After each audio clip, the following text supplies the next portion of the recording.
Friends, this is an unedited recording of phacoemulsification of a cataract with corneal opacities and very hazy, indistinct view of the anterior chamber structures. The iris is not clearly visible and the anterior capsule of the cataractous lens is very indistinct. I have taken up this case for phacoemulsification. Let us see how I can manage this case. By this time the main incision has been placed.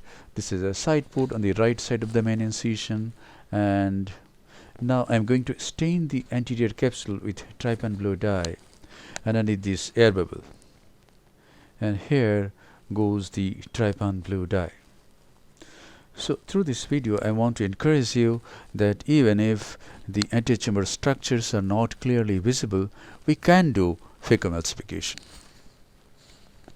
And now the dye is washed out with BSS. The BSS is irrigated and a little bit of aspiration is done, and the dye, the trypan dye, comes out. The anterior capsule has been nicely stained, and now viscoelastic substance is injected into the anterior chamber. One more side port is to be made on the left side of the main incision, and these side ports are about 3 clock hours or 2.5 clock hours away from the main incision. The right side port is about 3 clock hours away and the left side port is about 2.5 clock hours. So this is HPMC being sprayed over the corneal epithelium for better visibility, and visibility has improved to some extent. Now I'm going to do capsulorhexis. Incise the capsule with a 26 gauge pen needle, and because the contrast has developed owing to the staining of the anterior capsule, I can now do the rhexis. So the utreta is being used, and this is anti-clockwise movement, and I am going to complete the CCC, continuous curvilinear capsulorhexis. And even if the view was quite indistinct, I have been able to do a quite acceptable round rhexis of adequate size. And now this is hydrodissection, which must be very gentle. I must inject a little bit of fluid and then tap the nucleus posteriorly and then rotate the nucleus. The nucleus has rotated very nicely in this case. Viscoelastic substance has been injected again, and now is the time to introduce the tip of the phaco handpiece. I am going to use Oatly Cataract 3 phacoemulsion. Here it is. The cataract is quite hard.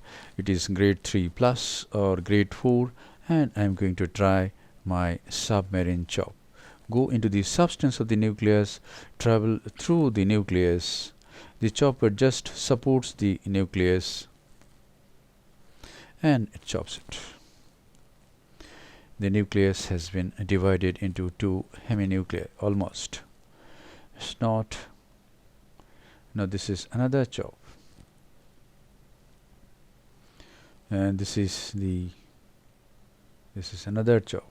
So the nucleus is brittle and it is getting divided into fragments very easily.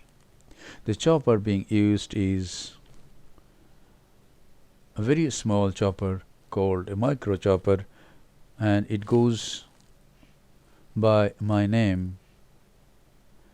Now phacoemulsification has been started, emulsification of the nuclear pieces. Phaco power used in this case is 75%. Flow rate is 45 ml per minute. Vacuum is 450 mm of mercury. The machine being used is Oatly Cataract 3. This is the last nuclear fragment.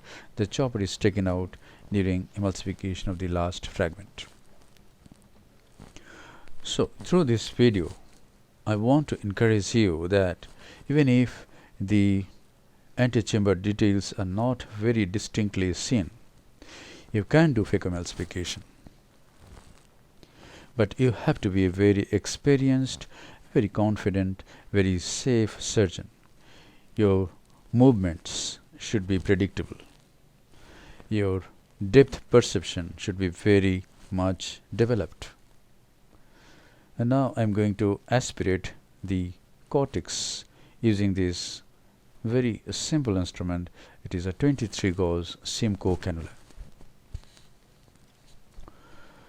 Now I'm going to through the left side port and removing the cortex from 9 o'clock, 10 o'clock, 8 o'clock, and this portion. The cortex has been nicely removed. Now I'm going through the right side port. No, not through the right side port. I'm injecting some viscoelastic substance which will keep the antechamber nicely formed. And I'm going to use the 23 gauge Simcoe cannula through the main incision and remove the cortex from 2 o'clock, 3 o'clock, 4 o'clock and 5 o'clock.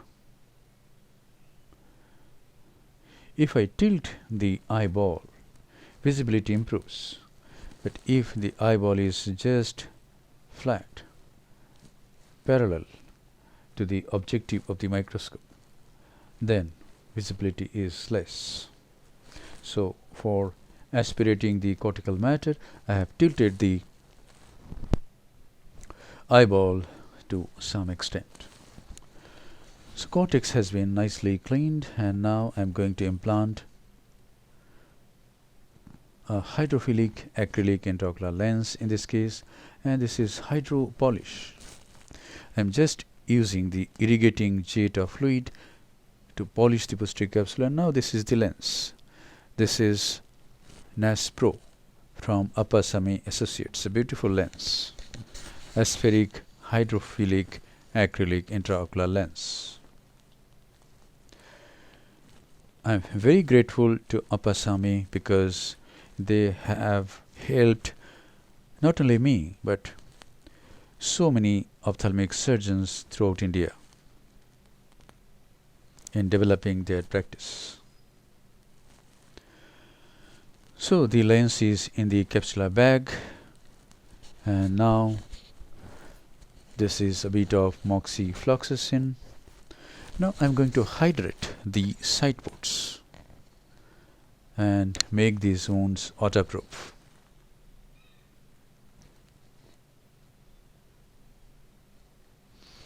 That's it. Now the side ports are waterproof. This is the final lavage of the anterior chamber. I am always over the lens, touching the lens so that I am far away from the corneal endothelium. Yes, the antechamber has been formed, and now I must check the integrity of the wounds. There should not be any leakage from any side. After I have checked all the wounds, I conclude the case. Thank you very much for watching. Hope this video will help you in developing your surgical skill.